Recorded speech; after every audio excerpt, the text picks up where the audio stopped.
የሚል ሰላም ጤና ይስጥልን የተወደዳችሁና የተከበራችሁ የአሁን ስፖርት አድማጭ ተመልካቾቻችን እንደምን አደራችሁልን የዕለተ እሁድ ስፖርታዊ መረጃዎችን ከአሁን ስፖርት እየዘንላችሁ መተናል። ዛሬ እንግዲህ የቦክሲንግ ጨዋታዎች እየቀጥላሉ። የ19ኛ ሳምንት የእንግሊዝ ፕሪሚየር ሊግ ፌስቲቭ ፔሪድ ጨዋታዎች የሚካሄዱ ነው የሚሆኑት። ዛሬ ማንቸስተር ሲቲ እንዲሁም ደግሞ ሊቨርፑል ከሜዳው ውጪ ጨዋታቸውን ሲያደርጉ ቶተንሃም ሆትስፐር በሜዳው ወልቭስን የሚያስተናግድ ይሆናል። ዛሬ በእንግሊዝ ፕሪሚየር ሊግ 6 ያህል ጨዋታዎች የሚደረጉ ይሆናል። የነሱን ዳሰሳ የምናቀርብላችሁ ነው የሚሆነው። በጣሊያን ሴሪኤ 18ኛ ሳምንት ጨዋታዎችም ይደረጋሉ። የነሱንም ጨዋታ ጥቆሞች እንዲሁም ሌሎች ነገሮችን የምናነሳ ነው የሚሆነው።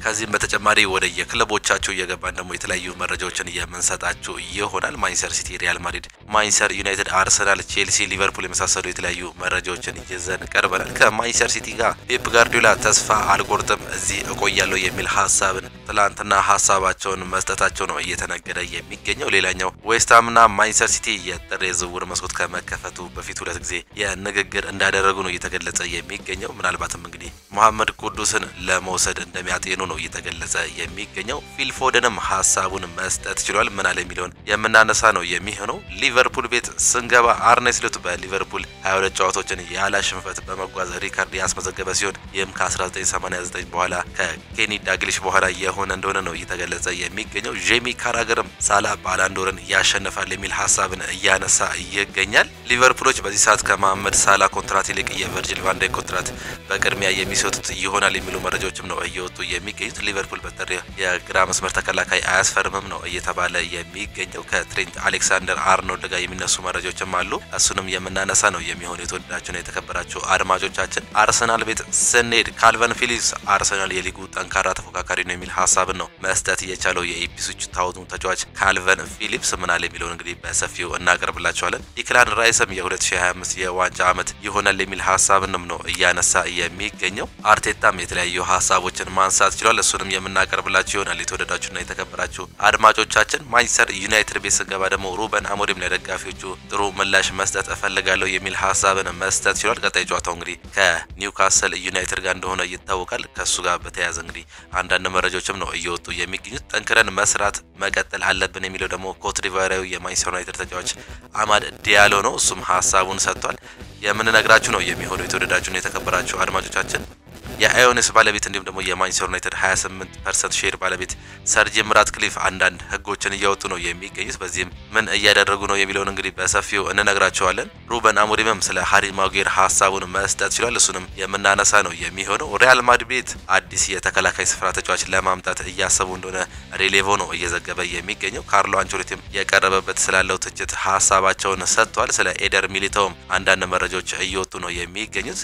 ከዚህ በተጨማሪ እንግዲህ የተለያዩ መረጃዎች ይኖራሉ። በሳውዲ ሊግ ከፍተኛ የሚከፈላቸው አፍሪካውያን ተጫዋቾችንም የምንመለከት ይሆናል። የተወደዳችሁና የተከበራችሁ አድማጮቻችን በዛሬው ፕሮግራሞቻችን እንግዲህ በርከት ያሉ መረጃዎችን ነው ይዘን እየመጣ ነው። ከእናንተ የሚጠበቀው ሰብስክራይብ በማድረግ የቤተሰባችን አባል እንዲሆኑ ነው የምንጋብዛችሁ። በዛሬው ፕሮግራም እንግዲህ በርካታ መረጃዎችን ይዘን መጥተናል። ላይክ በማድረግ ደግሞ እንድታበረታቱን እንጠይቃችኋለን። የተወደዳችሁና የተከበራችሁ አድማጮቻችን ዛሬ የፌስቲቭ ፔሪድ ጨዋታዎች እንዳሉ ነግረናችኋል። ስለነሱም እንግዲህ ግምታችሁን ወይም ደግሞ ሀሳብ አስተያየታችሁን ልትሰጡ ትችላላችሁ በኮሜንት ቦክሳችን ላይ። ዛሬ እንግዲህ ማንቸስተር ሲቲ እንዲሁም ነው ሊቨርፑል ከሜዳቸው ውጪ ጨዋታ እንዳላቸው ይታወቃል። በእነሱ ላይ ግምታችሁን ወይም ሀሳብ አስተያየታችሁን ልትሰጡን ነው የምትችሉት። ሁሌም አዳዲስና ትኩስ ስፖርታዊ መረጃዎችን ለማግኘት አሁን ስፖርት ምርጫችሁ ይሁን ነው የምንለው። እኛ ቀጥታ ወደ ፕሮግራሞቻችን እናልፋለን። ቅድሚያም እንግዲህ ዛሬ የሚደረጉ የጨዋታ ጥቆሞችን በማድረስ ነው የምንጀምረው። ዛሬ በእንግሊዝ ፕሪሚየር ሊግ 19ኛ ሳምንት ፌስቲቭ ፔሪድ ጨዋታዎች የሚደረጉ ነው የሚሆኑት። ከቀን ጀምሮ እንግዲህ እስከ ምሽት 2 ሰዓት ከሩብ ድረስ እንግዲህ የተለያዩ ጨዋታዎች የሚደረጉ ነው የሚሆኑት። ቅድሚያ እንግዲህ ማንቸስተር ሲቲ ከሌስተር ሲቲ ጋር የሚያደርጉ ጨዋታ እጅግ በጣም ይጠበቃል። በኪንግ ፓወር ስቴዲየም የሚደረግ ጨዋታ ነው። ይህ ጨዋታ እንግዲህ ከባድ ጨዋታ ሊሆንበት እንደሚችል ነው እየተገለጸ የሚገኘው ለፔፕ ጋርዲዮላ። ሩድ ቫን ኒስተልሮይ ፔፕ ጋርዲዮላ የሚያደርጉት ጨዋታ ነው። የመጨረሻ ጨዋታቸውን እንግዲህ ሁለቱም ተሸንፈው ነው መምጣት የቻሉት። ይቅርታ ማንቸስተር ሲቲ አቻ መውጣት ሲችል እንግዲህ ሌስተር ሲቲ በሊቨርፑል 3-1 ተሸንፎ ነው መምጣት የቻሉት። የመጨረሻ ጨዋታቸውን ስንመለከት ሌስተር ሲቲ 1 አሸንፎ 3ቱን ተሸንፎ 1 አቻ መውጣት ሲችል ማንቸስተር ሲቲ ደግሞ በተቃራኒው 3ቱን ተሸንፎ 2ቱን አቻ ወጥቶ ነው መምጣት የቻለው። በአሁን ሰዓት ላይ ፔፕ ጋርዲዮላ እጅግ በጣም እየተቸገረ ያለ ክለብ እየሆነ ነው የሚገኘው። ካለፉት 13 ጨዋታዎች እንግዲህ አንድ ጨዋታ ብቻ ነው ማሸነፍ የቻለው። 9ኙን ሲሸነፍ 3ቱን አቻ መውጣት የቻለ ክለብ ነው። ሌስተር ሲቲም እንግዲህ በአሰልጣኝ ሩበን አሞሪም በአሰልጣኝ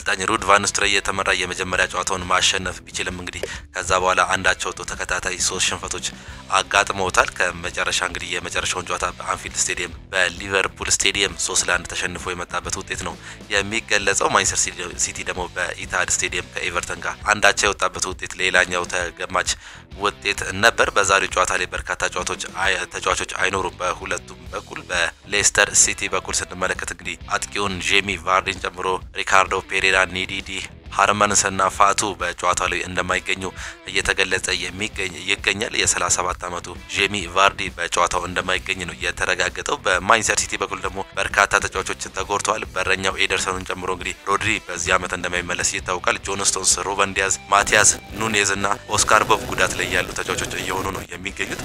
ባለፈው ጨዋታ ላይ ተጎድቶ የወጣው ናታን አኬ ምናልባት በአሁኑ ጨዋታም ላይ ላይገኝ እንደሚችል ነው እየተገለጸ የሚገኘው። ናታን አኬና ማኑኤል ኳንጂ ምናልባት የመግባትና ያለ መግባት እድላቸው ያጠራጥራል የሚሉ መረጃዎች ናቸው እየወጡ የሚገኙት። በዚህ ጨዋታ ላይ እንግዲህ በርናንዶ ሲልቫ ቢጫ ካርድ የሚመለከት ከሆነ ቀጣይ ጨዋታው እንደሚያመልጠው ነው እየተገለጸ የሚገኘው። በሌስተር ሲቲ በኩል ደግሞ ወደ 4 የሚጠጉ ተጫዋቾች ቢጫ የሚመለከቱ ከሆነ ቀጣይ ጨዋታቸው እንደሚያመልጠው ይገለጻል። ኒዲዲ፣ ቫርዲ፣ ስኪፕ እና ቬስተርጋርድ እነዚህ ተጫዋቾች እንግዲህ 4 ቢጫ ካርድ የተመለከቱ ተጫዋቾች ናቸው። በአጠቃላይ እንግዲህ 61 ጊዜ ማንቸስተር ሲቲ ማሸነፍ የቻለ ሲሆን ሌስተር ሲቲ 31 ጊዜ ማሸነፍ ችሏል። 29 ጊዜ ደግሞ አቻ ነው መለያየት የቻሉት። ለመጨረሻዎቹን 5 ጨዋታዎች ስንመለከት ተከታታይ 4ቱን እንግዲህ ማንቸስተር ሲቲ ማሸነፍ ችሎ ነበር። ለመጨረሻ ጊዜ ሌስተር ሲቲ ያሸነፈው እንግዲህ በዚቹ በኪንግ ፓወር ስቴዲየም በ2021 ኦገስት ላይ ነበር። በዛም እንግዲህ በኮሚኒቲ ሺልድ ጨዋታ ላይ ነበር ማሸነፍ የቻሉት። ዛሬስ ምን ይገጥማቸዋል የምንመለከት ነው የሚሆነው። በ2023 ለመጨረሻ ጊዜ ተገናኝተው እንግዲህ ማንቸስተር ሲቲ በሜዳውና በደጋፊዎች ፊት 3-1 አሸንፎ ማምጣት ችሏል። በዚሁ በኪንግ ፓወር ስቴዲየም ደግሞ ያደረገውን ጨዋታ 1-0 ነበር በ2022 ማሸነፍ የቻለው። ዛሬስ እንግዲህ ከባዱን ጨዋታ ፔፕ ጋርዲዮላ ከሜዳው ውጪ በኪንግ ፓወር ስቴዲየም የሚያደርግ ነው የሚሆነው። በይሳል እንግዲህ ሁለቱም ክለቦች ቀውስ ውስጥ እንዳሉ ይታወቃል። ፔፕ ጋርዲዮላ ባለፉት ጨዋታዎች እጅግ በጣም እየተቸገረ እንደሆነ ነው የምንመለከተው። 7ኛ ደረጃ ላይ ነው የተቀመጠው 28 ነጥቦችን በመያዝ። በተቃራኒው ሌስተር ሲቲ ደግሞ ወራጅ ቀጠና ውስጥ 18ኛ ደረጃ ላይ መቀመጥ የቻለ ክለብ ነው። 14 ነጥብና 18 የግብ ዕዳዎችን ይዞ እንግዲህ ሌስተር ሲቲ 18ኛ ደረጃ ላይ የተቀመጠ ክለብ እንደሆነ ነው የምንመለከተው። በዛሬው ጨዋታ እንግዲህ ማን ያሸንፋል አብረን እንመለከተዋለን። ፔፕ ጋርዲዮላ ይህንን ጨዋታ እንግዲህ አሸንፎ ወደ ማሸነፊያ ግባቸው የሚቀጥሉ ይሆናል ወይስ ዛሬም አቻ ወጥተው ወይም ተሸንፈው ቀውሳቸው ይቀጥላል የሚለውን የምንመለከት ይሆናል። ለእናንተስ ምን ይመስላችኋል? ሀሳብ አስተያየታችሁን ወይም ደግሞ ግምታችሁን ልታስቀምጡልን ትችላላችሁ። የተወደዳችሁና የተከበራችሁ አድማጮቻችን 12 ሰዓት ላይ ደግሞ ማመሻሻ 12 ሰዓት ላይ ወደ 4 የሚጠጉ ጨዋታዎች ይደረጋሉ። በሴልሃርስት ፓርክ ስቴዲየም ክሪስታል ፓላስ ከሳውዛምፕተን የሚያደርጉት ጨዋታ ይጠበቃል። በጉዲሰን ፓርክ ደግሞ ኤቨርተን ከኖቲንጋም ፎረስት የሚጫወት ጨዋታ ተጠባቂ ነው። ኖቲንጋም ፎረስት እንግዲህ በአሁኑ ሰዓት ላይ ጥሩ ደረጃ ላይ ይገኛል። በፕሪሚየር ሊጉ 4ኛ ደረጃ ላይ ነው በ34 ነጥብ መቀመጥ እየቻለው። ዛሬስ እንግዲህ ምን ያጋጥመዋል የምንመለከተው ነው የሚሆነው። የኑኖ ስፕሪንቶ ሳንቶ እንግዲህ ከሾንዳይሹ ኤቨርተን ጋር የሚጫወት ይሆናል። ይህ ጨዋታ ምናልባት እንግዲህ ከባድ ሊሆንበት ይችላል። የኖቲንጋም ፎረስቱ ኑኖ ስፕሪንቶ ሳንቶ ያለፉትን ጨዋታዎች ኤቨርተኖችን ስንመለከት እንግዲህ የፔፕ ጋርዲዮላ ማንቸስተር ሲቲን ጨምሮ ሊቨርፑልና አርሰናልን ነጥብ ያስጣሉ ክለብ እንደሆኑ እናውቃለን። ዛሬ እስከ ኑኖ ስፕሪንቶ ሳንቶ ኖቲንጋም ፎረስት ጋር ምን ያጋጥማቸዋል ምሽት 12 ሰዓት ላይ የሚለይ ጉዳይ ነው። ፉላምም ከበርንማውዝ ጋር የሚጫወት ይሆናል። ፉላም እንግዲህ ያለፈውን ጨዋታ ቼልሲን አሸንፈው እንደመጣ እናስታውሳለን። በርንማውዝ ደግሞ ማንቸስተር ዩናይትድ አሸንፎ ነው መምጣት የቻሉት። ዛሬ እርስ በርስ የሚያደርጉ ጨዋታ ተጠባቂ ነው። በርንማውዝ እንግዲህ 6ኛ ደረጃ ላይ ያለ ክለብ እንደሆነ እየተመለከተን እንገኛለን። ዛሬስ ምን ያጋጥመዋል እንመለከታለን። በምሽት ጨዋታው ላይ ቶተናም ሆትስፐር ከወልቭስ ጋር የሚያደርጉት ጨዋታ ተጠባቂ ነው። ቶተናም ሆትስፐር እንግዲህ የመጨረሻውን ጨዋታ በኖቲንጋም ፎረስት 1-0 ተሸንፎ ነው መምጣት የቻለው። ወልቨርሃምፕተን ደግሞ በሜዳውና በደጋፊዎች ፊት ማንቸስተር ዩናይትድን 2-0 አሸንፎ መምጣቱ አይዘነጋም። የዛሬው ጨዋታ ለአንጌ ፖስት ኮግሉ ቶተናም ምናልባት ሊከብደው እንደሚችል ነው እየተገለጸ የሚገኘው። ለአዲሱ አሰልጣኝ ቪቶር ፔሬራም ይህ ጨዋታ እንግዲህ ከባድ ሊሆን እንደሚችል ነው እየተገለጸ የሚገኘው። በአጠቃላይ እንግዲህ ቶተናም 51 ጊዜ ማሸነፍ ችሏል ይህንን ደርቢ። ቀጣይ ደግሞ ወልቭስ 32 ጊዜ ማሸነፍ ሲችል 22 ጊዜ ደግሞ አቻ መውጣት ችሏል። ለመጨረሻዎቹን 5 ጨዋታዎች ስንመለከት እንግዲህ ተከታታይ 3 ጨዋታ ወልቨርሃምፕተን ማሸነፍ መቻሉን ነው እየተመለከተን የምንገኘው። በፌብራሪ 2024 ለመጨረሻ ጊዜ ያደረጉትን ጨዋታ በቶተናም ስቴዲየም 2-1 ወልቭስ አሸንፎ መመለሱ ነው እየተገለጸ የሚገኘው። በ2023 ተከታታይ ጨዋታዎች እንግዲህ በዚህ ስቴዲየም በሞሊኒክስ ስቴዲየም ባደረጉት ጨዋታ እንግዲህ ሁለቱንም ማሸነፋቸው ነው የሚገለጸው። በአጠቃላይ እንግዲህ አራቱን አሸንፈው አንዱን ነው የተሸነፉት ወልቨርሃምፕተን ባለፉት 5 ተከታታይ የቶተናም ግጥሚያቸው ማለት ነው። ዛሬስ ምን ይገጥማቸዋል አብረን የምንመለከት ይሆናል። የመጨረሻ ጨዋታዎቹን ስንመለከት ደግሞ ወልቨርሃምፕተን ሁለቱን አሸንፎ 3ቱን ተሸንፎ ነው መምጣት የቻለው። ቶተናም ሆትስፐር ደግሞ ሁለቱን አሸንፎ 2ቱን ተሸንፎ አንዱን አቻ መውጣት የቻለ ክለብ እንደሆነ ነው እየተመለከትን የምንገኘው። በዚህ ጨዋታ ላይ ሚኪ ቫንደቪን፣ ቤንታንኩርና ማሪሰን ቢጫ የሚመለከቱ ከሆነ ቀጣይ ጨዋታቸው እንደሚያመልጣቸው ነው እየተገለጸ የሚገኘው። በዚህ ጨዋታ ላይ እንግዲህ ማቲያስ ኩኛ ቅጣት እንደተላለፈበትና ምናልባትም 5 ጨዋታ እንደማይኖር እየተገለጸ ይገኛል። በርካታ ተጫዋቾች ደግሞ ጉዳት ላይ እንዳሉበት ነው የሚታወቁት። ያንጌ ፖስትኮግሉ ቶተናሞች በዚህ ጨዋታ ላይ ቤን ዴቪስ፣ ቪካሪዮ ሪቻርድሰን፣ ክሪስቲያን ሮሜሮ፣ ሚኪ ቫንደቪን፣ ኦደበርትና ሞር ጉዳት ላይ እንዳሉ ይታወቃል። አራቱም የመሃል ተከላካዮቻቸው እንግዲህ ጉዳት ላይ እንደሆኑ ነው እየተገለጸ የሚገኘው። በዛሬ ጨዋታ ላይ ሌሎች ተጫዋቾችን እንደሚጠቀሙ መረጃዎች እየወጡ ይገኛሉ። በወልቨርሃምፕተንም በኩል እንግዲህ ወደ 5 የሚጠጉ ተጫዋቾች ጉዳት ላይ እንደሆኑ ነው እየተመለከትን የምንገኘው። የጨዋታ እንግዲህ አመሻሽ 12 ሰዓት ላይ የሚጀምር ጨዋታ ነው። ሌላኛው ምሽት 2 ሰዓት ከሩብ ላይ የሚጀምር ጨዋታ አለ። ዌስትሃም ዩናይትድ ከሊቨርፑል ጋር የሚያደርገው ጨዋታ ሌላኛው እጅግ በጣም ተጠባቂ ጨዋታ ነው። ሊቨርፑል እንግዲህ እስካሁን ድረስ ጥሩ እንቅስቃሴን እያደረገ የሚገኝ ክለብ እንደሆነ ነው እየተመለከትን የምንገኘው። ዌስትሃም ዩናይትድ በለንደን ስቴዲየም የሚያደርገውን ጨዋታ እንግዲህ ዛሬ አብረን የምንመለከት ይሆናል። ጁሊያን ሎፕቴጌ ከአርኔ ስሎት ጋር የሚያደርጉት ጨዋታ ነው። ይህ ጨዋታ እንግዲህ በዚህ ጨዋታ ላይ ኢብራሂማ ኮናቴ፣ ራያን ግራቨንበርች፣ ዳርዊን ኑኔዝ እና ኮዲ ጋክፖ ቢጫ የሚመለከቱ ከሆነ በቀጣይ ከማንቸስተር ዩናይትድ ጋር ለሚያደርጉት ጨዋታ ላይ እንግዲህ እንደማይገኙ እየተገለጸ ይገኛል። ከነዚህ አራቱ ተጫዋቾች እንግዲህ ኢብራሂማ ኮናቴ ጉዳት ላይ እንዳለ ይታወቃል። ነገር ግን ግራቨንበርች፣ ዳርዊን ኑኔዝ እና ኮዲ ጋክፖ ቢጫ የሚመለከቱ ከሆነ ለማንቸስተር ዩናይትድ ብቁ እንደማይሆኑ ነው እየተገለጸ የሚገኘው።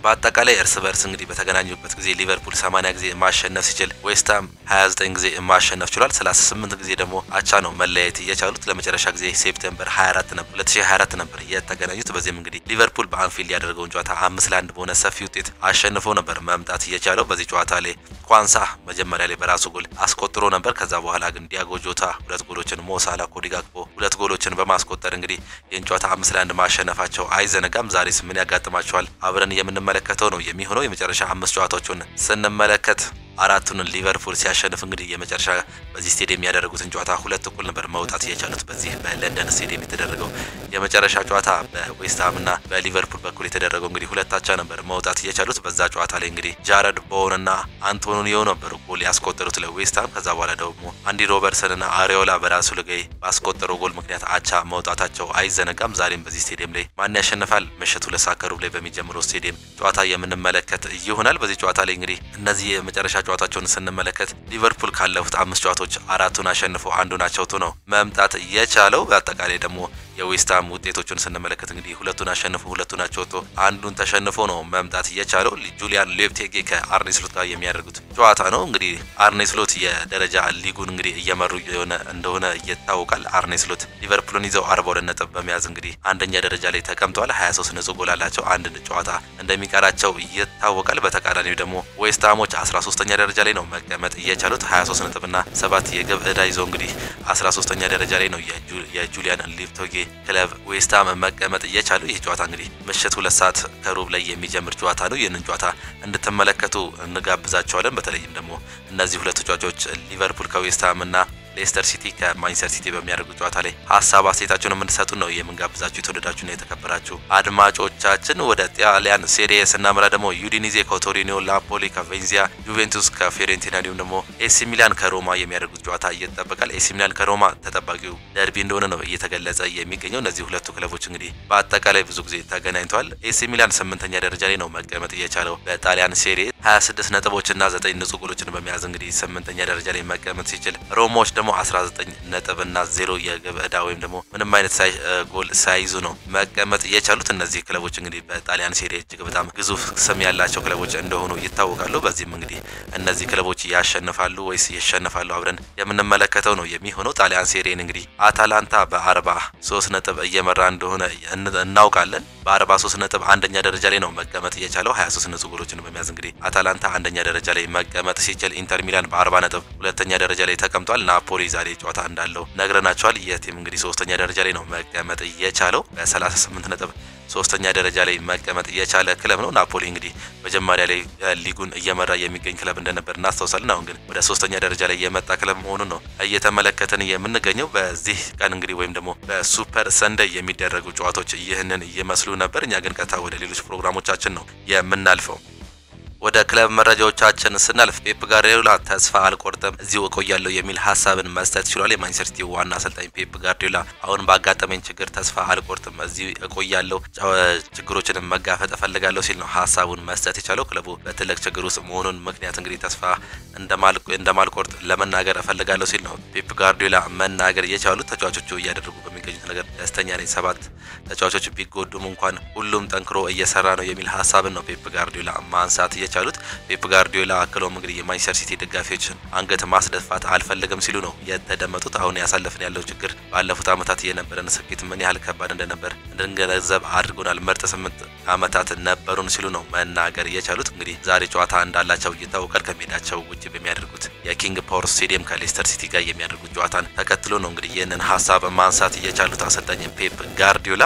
ዌስትሃም እና ማንቸስተር ሲቲ የዝውውር መስኮት ከመከፈቱ በፊት 2 ጊዜ ዝውውርን በመሰረት ባደረገ ነገር ተነጋግሯል የሚሉ መረጃዎች ናቸው እየወጡ የሚገኙት። እንደዘገባው ከሆነ ዌስትሃም ጄምስ ማክቲን በሚቀጥለው ወር ከማንቸስተር ሲቲ የሚያስፈርም ፍላጎት አላቸው ተብሎ ነበር። አማካዩ ለዝውውር ፍላጎት ቢሆንም ማንቸስተር ሲቲ ከማክቲ እና ለዌስትሃም ተተኪው መጀመሪያ ካሳለፈው በስተቀር እንደማይጠቁት አውቋል። ትራንስፈር ኒውስ እንደዘገበው የዌስትሃሙ የክንፍ መስመር ተጫዋች መሐመድ ቅዱስ ወደ ማንቸስተር ሲቲ ሊያቀና እንደሚችል ነው እየተገለጸ የሚገኘው። ማንቸስተር ሲቲዎች ጋኔው ያለፈው ክረምት የዝውውር መስኮት እስከ ጥር ድረስ ለማስፈረም እያሰቡ ነበር። ማንቸስተር ሲቲ ለ4 ዓመቱ ተጫዋች 80 ሚሊዮን ዩሮ ለማቅረብም እንደተዘጋጁ ነው እየተገለጸ የሚገኘው። ይህን ተጫዋች እንግዲህ አርሰናሎች በበርካታ ጊዜዎች ሲፈልጉት እንደነበር እናስታውሳለን። አሁን ደግሞ ማንቸስተር ሲቲዎች ምናልባትም ይህን ተጫዋች ለማምጣት ፍላጎት እንዳላቸውና ወደ 80 ሚሊዮን ዩሮ የሚጠጋ ገንዘብ ሊመድቡ እንደሚችሉ ነው እየተገለጸ የሚገኘው። በእርግጥ ፔፕ ጋርዲዮላ በአሁኑ ሰዓት ላይ በተጫዋቾች እምነት ላይ ሌሎች ተጫዋቾችን ማምጣት አልፈልግም የሚል ንግግርን ማድረጋቸው አይዘነጋም።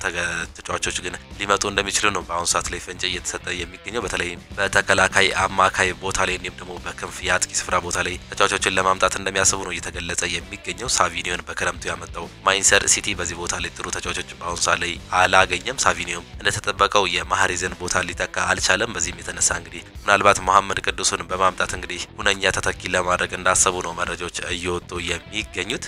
ፊል ፎደን በሙያዊ ውስጥ ምርጥ ጊዜ ሳይሆን ምናልባትም በጣም መጥፎ ቡድን ነው በማለት ሐሳባቸውን ሰጥቷል። አመራሩና ደጋፊዎች ከኔ የተሻለ ነገር እየጠበቃሉ በማለት ነው መናገር እየቻለው። ፊል ፎደን እኔ እንደማሰበው ከአዲሱ ዓመት በኋላ ፍጹም የተለየ ማንቸስተር ሲቲን ታዩታላችሁ በማለት ነው ሐሳቡን መስጠት የቻለው። ፊል ፎደን በዚህ ሰዓት ላይ እንግዲህ እጅግ በጣም የወረደ አቋሙን እያሳየን የሚገኘው አንደኛው ተጫዋች እንግዲህ ፊል ፎደን እንደሆነ ይታወቃል። በ2025 ግን ይህ ነገር ተለውጦ ታዩታላችሁ ሲል ነው መናገር እየቻለው ፔፕ ጋርዲዮላ።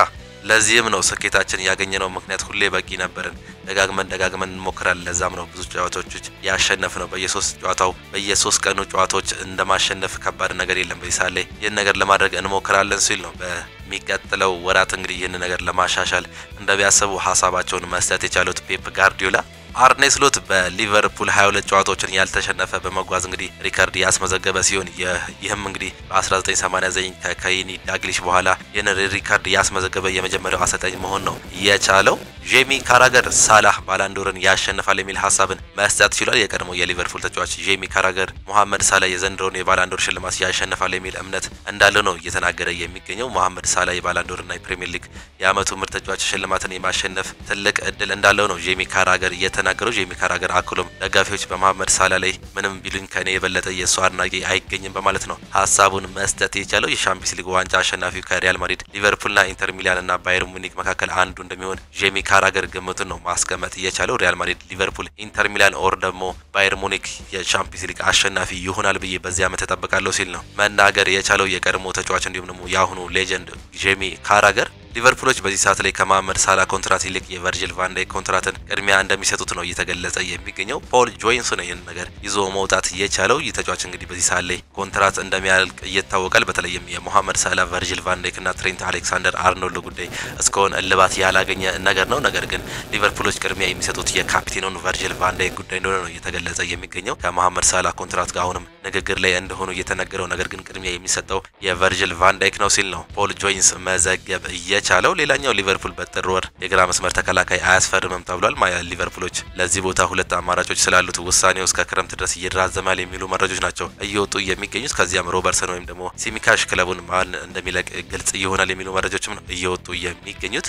የሊቨርፑል የቅርብ ዜና ምንጭ የሆነው ሊቨርፑል ኢኮ ትሬንት አሌክሳንደር አርኖልድ ሪያል ማድሪድን መቀላቀል እንደሚፈልግ ለሊቨርፑል እንዳልተናገረ ነው እየተገለጸ የሚገኘው። በትላንትናው ዕለት እንግዲህ ይህ መረጃ በበርካታ ቦታዎች ላይ እንግዲህ እየተገኘ ይገኝ ነበር። በተለይም ትሬንት አሌክሳንደር አርኖልድ ወደ ሌሎች ክለቦች በተለይም ወደ ሪያል ማድሪድ የመሄድ ፍላጎት አለው የሚሉ በርካታ መረጃዎች ወጥተው ነበር። ነገር ግን ትላንትና ሊቨርፑል ኢኮ ባሳወቀው መሰረት ትሬንት አሌክሳንደር አርኖልድ ወዴትም መሄድ አይፈልግም። ሊቨርፑል ላይ ራሱን ማሳየትና እስከ መጨረሻው ድረስ በሊቨርፑል ቤት በአንፊልድ መቆየት እንደሚፈልግ ይናገራል። ወደ ሌሎች ክለቦችም አይሄድም። ይህ ነገር ውሸት ነው ሲል ነው ትላንትና መናገር እየቻለው። ትሬንት አሌክሳንደር አርኖልድ እንግዲህ ከማርካ ዘገባ ተቃራኒ በመሆን ለሊቨርፑል ቃሉን እንደሚያከብር እንደየተገለጸ ነው የሚገኘው። ማርካዎች ናቸው ይህንን መረጃ በሰፊው ትላንትና ይዘው መውጣት እየቻሉት። ነገር ግን ይህ ነገር ውሸት ነው የሚሉ መረጃዎች ትላንትና መውጣት ችለዋል።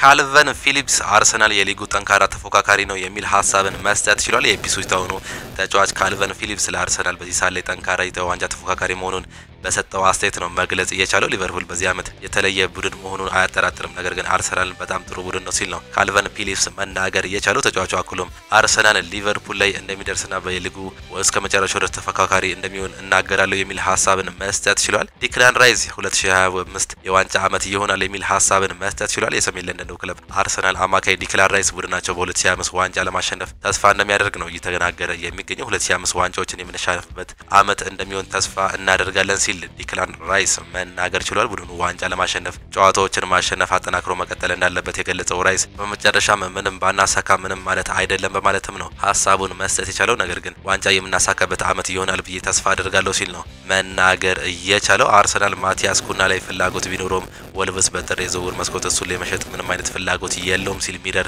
እየዘገበ ይገኛል። የዚህ ተጫዋች ፈላጊ እንደሆነ ይታወቃል። አርሰናሎች በዚህ ሰዓት ላይ እንግዲህ የወልቭስ ወሳኝ ተጫዋች እንደሆነ ይታወቃል። 10 ቁጥር ለባሹ ማቲያስ ኩና ባለፈው ጨዋታ ላይ እንግዲህ በኦልድ ትራፎርድ ስቴዲየም እጅግ በጣም ድንቅ አቋሙን ያሳየው ማቲያስ ኩና በአርሰናል ተፈላጊ እንደሆነ ይታወቃል። ነገር ግን በዚህ ሰዓት ላይ ወልቭሶች በጥር የዝውውር መስኮት እንደማይለቁትና ክረምት ላይ በጥሩ የገንዘብ ሽያጭ ሊያደርጉበት እንደሚችሉ ሚረር በዘገባው ነው ይዞት መውጣት የቻለው። አርቴታ የተጫዋቹ አድናቂ እንደሆነ ይታወቃል። በዚህም ቦታ እንግዲህ ምናልባትም በሳካ እንዲሁም ደግሞ በ10 ቁጥር ቦታ መጫወት የሚችለው ማቲያስ ኩና ይህን ተጫዋች በማምጣት እንግዲህ ተተኪ በማድረግ እድል ሊሰጠው እንደሚችል ነው መረጃዎች እየወጡ የሚገኙት።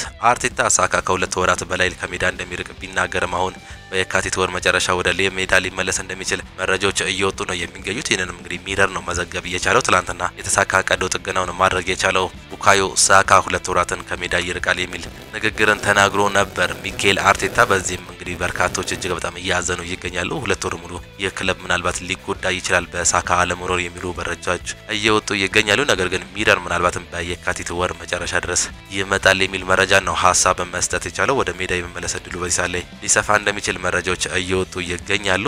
አርሰናል የባርሴሎናውን ተከላካይ ለማስፈረም 62 ሚሊዮን ዩሮ ሊያቀርብ እንደሆነ ነው እየተገለጸ የሚገኘው። ሚኬል አርቴታ ተጫዋቹን እንግዲህ እንደሚፈልገው መረጃዎች እየወጡ ይገኛሉ። በአርሰናል በጥር የዝውውር መስኮት የባርሴሎናውን ኮከብ ጁሊያን ኩንዴን ለማስፈረም ማቀዱ ተዘግቧል። መድፈኞቹ አሁን ላይ የፕሪሚየር ሊግ ዋንጫን ለማግኘት እንግዲህ እየታገሉ ሲሆን ከመሪው ሊቨርፑል በ6 ነጥብ ርቀው በ3ኛ ደረጃ ላይ መቀመጥ መቻላቸው ይታወቃል። ይቅርታ በ2ኛ ደረጃ ላይ መቀመጣቸው ይታወቃል። አርሰናል በሚቀጥለው የዝውውር መስኮት ሚኬል አርቴታ የመደገፍ ፍላጎት አላቸው። አዲስ አጥቂ ቅድሚያ የሚሰጠው ነገር ቢሆንም አዲስ የመሃል ተከላካይ ለማምጣትም ፍላጎት እንዳላቸው ነው እየተዘገበ የሚገኙት። በዚህም እንግዲህ በፉትቦል 365 ጋዜጠኞች ዊሊያምስ እንደተገለጸው ከሆነ አርሰናል ለጁሊየስ ኩንዴ የዝውውር ጥያቄ ፕሬዚዳንቱን ጆን ላፖርታን እንዳነጋገሩ ነው እያረጋገጠልን የሚገኘው። ይህ የሚያመለክተው መድፈኞቹ በሚቀጥሉት ወር 62 ሚሊዮን ዩሮ በማውጣት ለጁሊየስ ኩንዴ ጥያቄ እንደሚያቀርቡ መረጃዎች እየወጡ ይገኛሉ። ባርሴሎና በበኩል አሁንም ደካማ በሆነ የፋይናንሻል ህግ ላይ ይገኛል እና ኩንዴን ጨምሮ ሌሎች ኮከቦችን ለመሸጥ ተዘጋጅተዋል። የኩንዴ ብቃት በግልጽ ቀንሷል። አሁን ላይ በካምፕኑ ጥርጣሬዎች በተጫዋቾች እየተያዩ ይገኛሉ። በዚህም እንግዲህ ዘገባዎች እንደሚያሳዩት ከሆነ ላፖርታና ባርሴሎና የስፖርቲንግ ዳይሬክተር ዴኮ ኩንዴን ለመሸጥ ዝግጁ መሆናቸውን አረጋግተዋል። የአርሰናሉ አለቃ ሚኬል አርቴታ ኩንዴን ወደ ኤምሬትስ ቢያመጣ በተጫዋቹ አቅም እንደሚደሰት ነው እየተገለጸ የሚገኘው። አርሰናሎች ጃኮብ ኪቬርን ለመልቀቅ ከወሰኑ በጥር ኩንዴን ለባርሴሎና እንደሚያመጡ ነው እየተገለጸ የሚገኘው። ሩበን አሞሪም ለደጋፊዎቹ ጥሩ ምላሽ መስጠት እፈልጋለሁ ብሏል። የማንቸስተር ዩናይትድ ዋና አሰልጣኝ ሩበን አሞሪም ለደጋፊዎች ደስተኛ እንዲሆኑ እፈልጋለሁ ወይም ደግሞ ጥሩ መልስ መስጠት እፈልጋለሁ ሲል ነው ሀሳቡን መስጠት የቻለው። ከደጋፊዎች የምጠብቀው ነገር የለም ያሉት አሰልጣኝ ሩበን አሞሪም ከዚህ የመጣሁት የማንንም ድጋፍ ልጠይቅ አይደለም በማለት ነው ሀሳባቸውን መስጠት የቻሉት። ደጋፊዎች ያላቸውን ሁሉን እየሰጡን ነው፣ ትልቅ ድጋፍ ይሰጡናል፣ ተሸንፈንም እያበረታቱን ነው ሲል ነው አሰልጣኙ መናገር የቻለው። ለደጋፊዎቹ ከነሱ ምንም ነገር ሳልጠይቅ ጥሩ ነገር ልሰጣቸው እፈልጋለሁ ሲል ነው ሀሳቡን መስጠት የቻለው። ብሩኖ ፈርናንዴዝ በቀጣይ ጨዋታ አለመኖሩን ተከትሎ ሃሪ ማጓየር አምበልነቱን ይቀበል እንደሆነ ተጠይቆ አምበሉን በጨዋታው ቀን ታዩታላችሁ የሚል ሀሳብንም መናገር ነው የቻሉት። ጠንክረን መስራታችንን እንቀጥላለን ያለው ደግሞ ተስፈኛው የአጥቂ ስፍራ ተጫዋች አማድ ዲያሎ ነው። ኮትዲቫራዊው የማንቸስተር ዩናይትድ ተስፈኛ የመስመር አጥቂ ተጫዋች አማድ ዲያሎ ቡድናቸው በዝምታ ስለሆነ እየሰራ መቀጠል እንዳለበት ነው የገለጸው። እኔን ጨምሮ ሁሉም የቡድን አባላቶች ስራችን በዝግታ መቀጠል አለብን እና ትልልቆቹን መስማት ይኖርብናል የሚል ሀሳብን ነው መስጠት የቻለው። አሁን ላይ አዲስ አሰልጣኝ አግኝተናል። አዲሱ አሰልጣኝ ከወጣት ጀምሮ መስራት ይወዳልና የጨዋታ ስልትም ወደ ቡድናችን አምጥቷል የሚል ሀሳብን የተናገረው አማድ ዲያሎ እርሱ የሚከተለውን እና እያንዳንዱን የሚነገርን ነገር መተግበር ይኖርብናል ስም ሲል ነው የተናገረው። በእያንዳንዱ ጨዋታ ያለን ሁሉ ለመስጠት እንሞክራለን፣ ነገር ግን በአንዳንድ ጨዋታዎች ላይ ይህ ማድረግ አልቻልንም በማለት ሀሳቡን ሰጥቷል። በቀጣይ የምንችላቸውን ሁሉ እንሞክራለን፣ ይህ ትልቅ ክለብ ነው፣ ወደ ቀድሞ ክብሩ መመለስ እንፈልጋለንም ሲል ነው አማድ ዲያሎ የተናገረው። በዚህ ቡድን የአዲሱ አሰልጣኝ የፕሮጀክት አካል ይህንን በርካታ ወጣት ተጫዋቾችን አለን በማለት ነው የተናገረው። እኔንም ጨምሮ ለምሳሌ ያክል ጋርናቾ፣ ኮቢ ማይኖ፣ ዚርክዚና ሆይሉንድ ሁሉም ወጣት ተጫዋቾች ናቸው፣ ታሪክ መስራት ይፈልጋሉ፣ የእነዚህም ከባድ ተጫዋቾች ናቸው ሲል ነው አማድ ዲያሎ መናገር የቻለው። ሰር ጂም ራትክሊፍ ማንቸስተር ዩናይትድ ለቀድሞ ተጫዋቾች የሚያደርገውን መደበኛ 40,000 ፓውንድ የበጎ አድራጎት ድጋፍ ሰርዟል የሚሉ መረጃዎችን ቴሌግራፍ መዘገብ ነው የቻለው። ውሳኔው ከአዲሱ ዓመት ጀምሮ ተግባራዊ ይሆናልም ተብሏል። ማንቸስተር ዩናይትድ ለቀድሞ የሌጀንዶች እንግዲህ የሚሰጠው እርዳታ በ2025 ጀምሮ እንደሚያቆም ነው እየተገለጸ የሚገኘው። በዚህ ሳለ ፋይናንሻል ፌር ፕሌይን በስትክክል ለማድረግ ሲሉ እንግዲህ ሰር ጂም ራትክሊፍ የተለያዩ ነገሮችን እየቀነሱ ይገኛሉ። በዚህም ለቀድሞ ሌጀንዶች 40,000 ፓውንድ የሚሰጡትን እንግዲህ ለማቆም እያሰቡ እንደሆነ ነው እየተገነገረ የሚገኘው። ፖርቹጋላዊ የማንቸስተር ዩናይትድ አሰልጣኝ ሩበን አሞሪም ማንቸስተር ዩናይትድ በጥር የዝውውር መስኮት ቼልሲን፣ አርሰናልና ቶተንሃምን ተፎካክሮ ፈረንሳዩን የፓሪስ ጀርሜን የአጥቂ ስፍራ ተጫዋች ራንደል ኮሎማሪን ያስፈርማል ተብሎ ተስፋ እንደሚያደርግ ነው ቲምቶክ በትላንትናው ዕለት መዘገብ የቻለው። የተጫዋች እንግዲህ በጥሩ ከፒኤስጂ ጋር እንደሚለያይ ነው እየተገለጸ የሚገኘው። በዚህም እንግዲህ ማንቸስተር ዩናይትድ ተቀናቃኝ እንዳለው ይታወቃል። ቼልሲ፣ አርሰናል፣ ቶተንሃም ጨምሮ የተለያዩ ክለቦች ተቀናቃኝ ናቸው። ነገር ግን እነዚህን በማሸነፍ እንግዲህ የግሉ ለማድረግ እንደሚያስብ ነው እየተገለጸ የሚገኘው። ሩበን አሞሪም ስለ ማጓየር ምን ታስባለህ ተብሎ ተጠይቆ ነበር። በዚህም እንግዲህ በጣም ጥሩ እየሰራ ነው፣ ሰዎች እንደሚያወሩለት ሳይሆን ማጓየር ስራውን ላይ ነው ትኩረቱ፣ እሱ ምንም አይነት ማሳሰብ አይመቸውም፣ ማጓየር ለሌሎች ምሳሌ የሚሆን ተጫዋች ነው በማለት ነው መናገር እየቻለው። ሪያል ማድሪድ በገበያው እየፈለገ ያለው የማል ተከላካይ ፕሮፋይል አዲሱ ሚሊታኦ ነው። በአየርም በሆነ በመሬት እጅግ በጣም ጥሩ የሆነ ተጫዋች እየፈለገ እንደሚገኝና በዚህ ሳለ እያሳሰ እንደሆነ ሬሌቮ መዘገብ ችሏል። ካርሎ አንቸሎቲ እየቀረበበት ስላለው ትችትም ተናግሯል። እሱ በሪያል ማድሪድ ቤት ወሳኝ ውጤት ማግኘት አለበት ብለው ያስባሉ። ሲያሸንፍም ለምን በጣሊያን ስልት አሸነፈ ተብሎ ይጠይቃል። የበለጠ ጠንከር ብለው በማጥቀስ ሲጫወቱ ደግሞ በቂ የመከላከል አቅም የለም ተብሎ ይጠይቃል። ይህ ሁሌም የሚነሳ ጥያቄ ነው። ነገር ግን ሁሌም ስራዬን እቀጥላለሁ የሚል ሀሳብን ነው መስጠት እየቻሉት። በሳውዲ ሊግ ከፍተኛ ተከፋይ የሚሆነው አፍሪካዊ ተጫዋቾችን ስንመለከት አልጄሪያዊ የቀድሞ የማንቸስተር ሲቲ ተጫዋች በሳውዲ ክለብ 850,000 ፓውንድ ሳምንታዊ ደሞዝ የሚከፈለው ሲሆን ወደ ዶላር ሲቀየር ከ1 ሚሊዮን ዶላር በላይ እየሻገረ የቀድሞ የሊቨርፑል አጥቂ በአሁኑ ሰዓት ላይ ከክርስቲያኖ ሮናልዶ ጋር በአልናስር የሚጫወተው ሳዲዮ ማኔ 658,000 ፓውንድ ሳምንታዊ ደሞዝ ሁለተኛ ተከፋይ እንደሆነ ነው እየተገለጸ የሚገኘው። ካሊዶ ኩሊባሊ፣ ዌስሊ ፎፋናና ፍራንክ ኪሴ በቀድሞ ተከታታይነት እንግዲህ ያሉ ተጫዋቾች እንደሆነ ነው እየተገለጸ የሚገኘው። የተወደዳችሁና የተከበራችሁ የአሁኑ ስፖርት አድማጭ ተመልካቾቻችን ለዛሬ ዘንላችሁ የቀረብናቸው ስፖርታዊ መረጃዎቻችን ይህንን ይመስሉ ነበር። ፕሮግራሞቻችን እንዴት አያቻችሁ? ሀሳብ አስተያየታችሁን ኮሜንት ቦክስ ላይ ልታጋሩን ትችላላችሁ። በተለይም እንግዲህ ዛሬ ጨዋታ እንዳለ ነግረናችኋል። በፌስቲቭ ፔሪድ የእንግሊዝ ፕሪሚየር ሊግ ጨዋታዎች በርካቶች አሉ። ሌስተር ሲቲ ከማንቸስተር ሲቲ፣ ክሪስታል ፓላስ ከሳውዝሃምፕተን፣ ኤቨርተን ከኖቲንግሃም ፎረስት፣ ፉላም ከበርንማውዝ፣ ቶተንሃም ሆትስፐር ከወልቭስ፣ ዌስትሃም ከሊቨርፑል የሚያደርጉት ጨዋታ ተጠባቂ ነው። በዚህም እንግዲህ ዌስትሃም ከሊቨርፑል እንዲሁም ደግሞ ሌስተር ሲቲ ከማንቸስተር ሲቲ ባለው ጨዋታ ላይ ግምታችሁን እንድታስቀምጡሉ ነው የምንጋብዛችሁ። የተወደዳችሁና የተከበራችሁ አድማጮቻችን እኛ ግን የዛሬውን ፕሮግራሞቻችን በዚሁ ጨረስን። መልካም ጊዜ፣ መልካም ይሁንላችሁ።